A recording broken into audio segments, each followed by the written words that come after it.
What is it to love someone who is awful? The problem is, you still love them. Can we truly separate the art from the artist? I feel like this is an age-old question that circulates every 3 months whenever one of our quote-unquote favorite artists does or says something problematic, which causes us to briefly pause to reflect on how we should process the new information presented to us. R. Kelly, Diddy, and Kanye West. Those are 3 very polarizing people that some people really refuse to listen to, and some people still might listen to them. But it's like, okay, if you won't listen to their music directly, like their own song, what about a song by another artist they're featured on? Or what about a song that was written or produced by them? And especially those 3 artists in particular, because they wrote and produced so many songs for so many different people that I feel like it would be hard to weed it out. So it's like, where do you draw the line here? Like, if you're boycotting Kanye, are you still gonna listen to You Don't Know My Name by Alicia Keys because he produced that?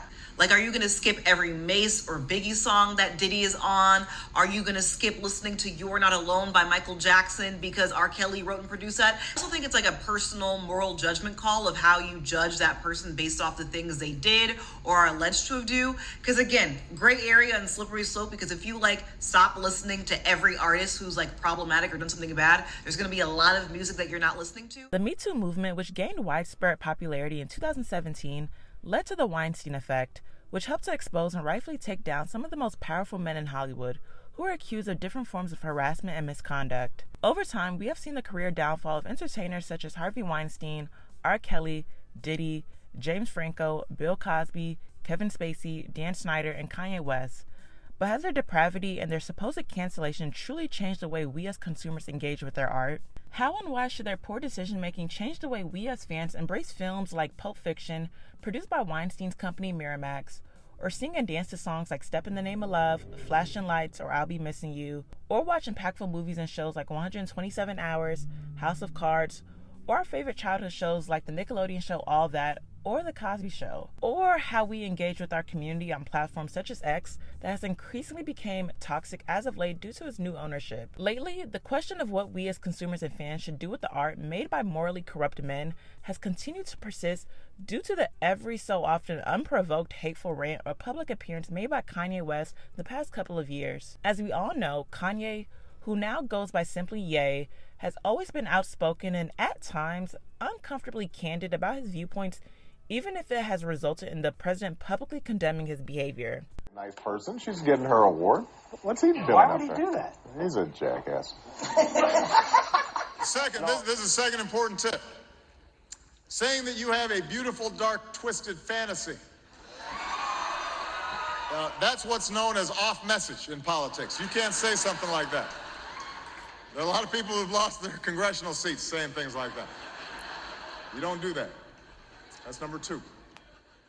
But over the past few years, especially since his 2018 infamous and insidious "slavery was a choice" comments, Kanye has leaned heavily into various forms of hate speech by antagonizing whichever racial or religious group that is weighing heavy on his mind that morning. Kanye's timeline of problematic remarks is a lengthy one. From comparing himself to Hitler, to saying racism is a dated concept, or that slavery was a choice, to posting defamatory tweets about his then-wife Kim Kardashian regarding her parenting skills, to appearing at his Yeezy Season 9 fashion show, showcasing his line of White Lives Matter t-shirts, to his continuous anti-Semitic rhetoric on social media, to mocking singer Cassie's assault video at the hands of Diddy, and more recently with his essay lawsuit and public appearances with his wife, Bianca Censori, where she is predictably and consistently half naked in every room she enters, Kanye is doing his very best audition to get canceled. Kanye's behavior over the years has undoubtedly become increasingly disturbing, and his actions were initially excused and forgiven due to Kanye grieving his beloved mother who died in 2007, as he was simply a son acting out due to grief. Though I am not discrediting the overwhelming feeling of grief and the impact it has to upend the emotional state of a person permanently, that excuse has followed Kanye for years, to the point that his hardcore fans used it whenever Kanye said the most deplorable statement. Recently, Kanye admitted that he has not only bipolar disorder, but autism as well. So I'm not going to sit here and act like I'm a psychologist to explain the impact these disorders have on the psyche, but what I will say is that Kanye has literally done everything in his power to push his fans away and sour any type of goodwill people had in the nostalgic legacy of wanting the old Kanye back. Kanye has been working relentlessly to taint the memory of the old Kanye we grew to love and champion as a musical genius. But now that I think of it, the label of being a genius seems to be why it is so challenging for fans to reconcile with the badness of his offenses and the greatness of his work. I have been reading the book Monsters, A Fan's Dilemma by author Claire Dederer, And she really does an incredible job at addressing the complex moral predicament everyday people face when dealing with what she categorizes as a monster. In this context, Claire defines a monster as someone whose behavior disrupts our ability to apprehend the work on its own terms. This dilemma is further heightened when we are faced with artists or entertainers who have been regarded as a genius in their craft. One of the most infamous and notable artists of a lifetime, Pablo Picasso, is yet another extraordinary figure whose fame and notoriety has outshined his years of predatory affairs and abuse towards the women in his life. Picasso, who once said, "Women is a machine for suffering. For me, there are only two types of women, goddesses and doormats." Out of the many used and abused women in Pablo Picasso's life, French painter Françoise Gallot was the only one to speak in detail about her decade-long relationship with him in her 1964 memoir, Life with Picasso. She wrote about the brutal abuse she faced from Pablo.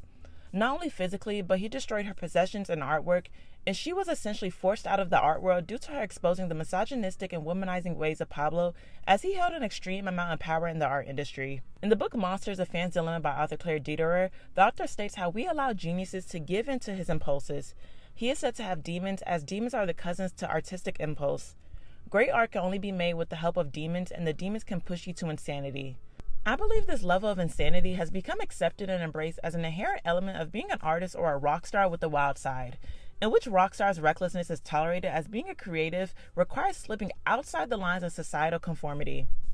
When asked in a 2007 interview with Rolling Stone about being a rap star, Kanye denounced that label and embraced his position as a rock star instead by saying, "I am a rock star because rock stars don't need security and I could go to dinner and chill.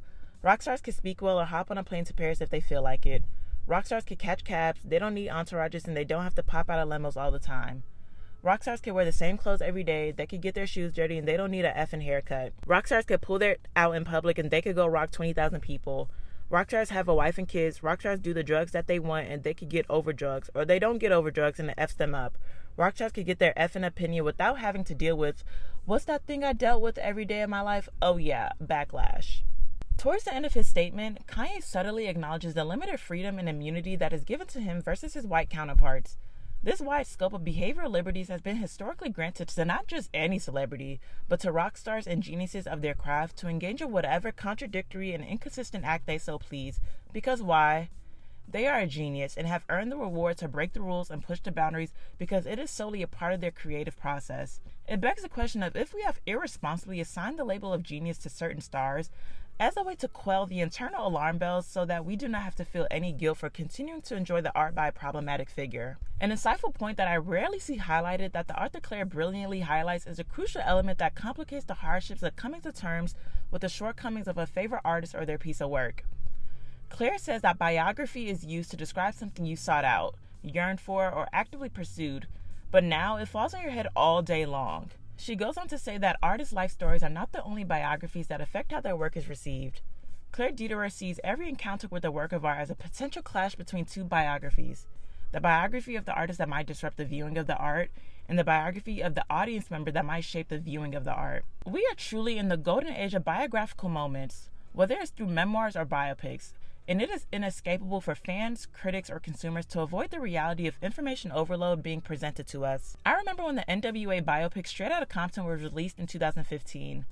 I went into the film knowing barely anything about the hip-hop supergroup, other than surface-level information about Ice Cube's acting career, Dr. Dre's legacy as a producer, and Eazy-E's unfortunate premature death. After watching the movie, which I thought was amazing, I became a newfound belated fan to Dr. Dre specifically.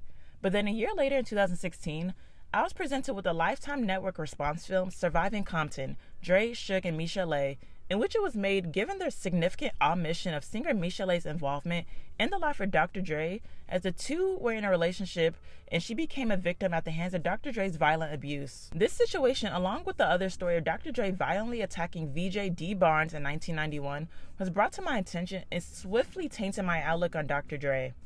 Though Dr. Dre issued a public apology many years later, I was and still am in disbelief how someone who clearly has a documented history of abuse could continue to receive such reverence and honors to the point where there is a whole Grammy Award named after him. It causes me to ponder, why does he still get the respect and acknowledgement, whereas others, such as a Chris Brown for instance, is still shunned from industry events?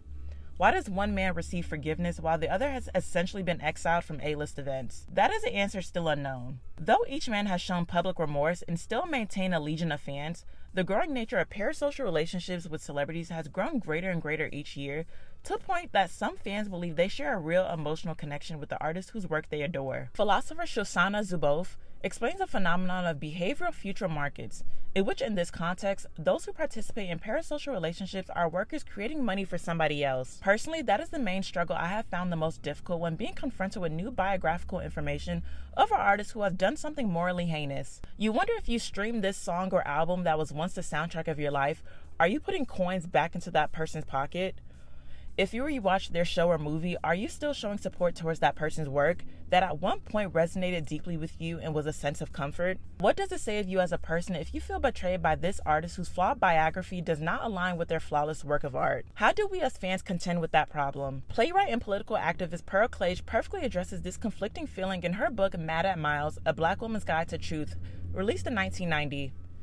In her book, Pearl writes about the evolution of her relationship with the music of jazz singer and composer Miles Davis. Pearl details her introduction as well as her intimate yet complicated experience with Miles Davis' music as his records, particularly his 1959 album, Kinda Blue, which is the best-selling and most influential jazz album ever made, became a euphoric, intimate, and emotional transportation of love for Pearl, especially coming off of a divorce from a 10-year marriage. Pearl described being in love with Miles, his music, how he made her feel, and the specific experience of the emotional journey that she endured in which Miles was able to capture. When Pearl learned of Miles' history of physical abuse against his wives, Frances Davis and Cicely Tyson, and Miles' autobiography, the newfound knowledge of his biography damaged the image Pearl had of Miles in her head.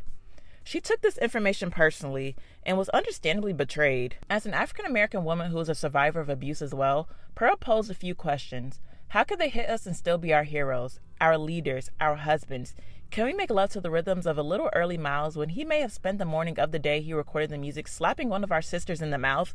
Can we continue to celebrate the genius in the face of the monster? At the end of the day, it is what the fan is able to contend with and what they are willing to accept despite the deplorable nature of the crime. 20 years later, Pearl Clage was asked in an interview if people should continue to feel guilty about continuing to listen to Miles Davis' work.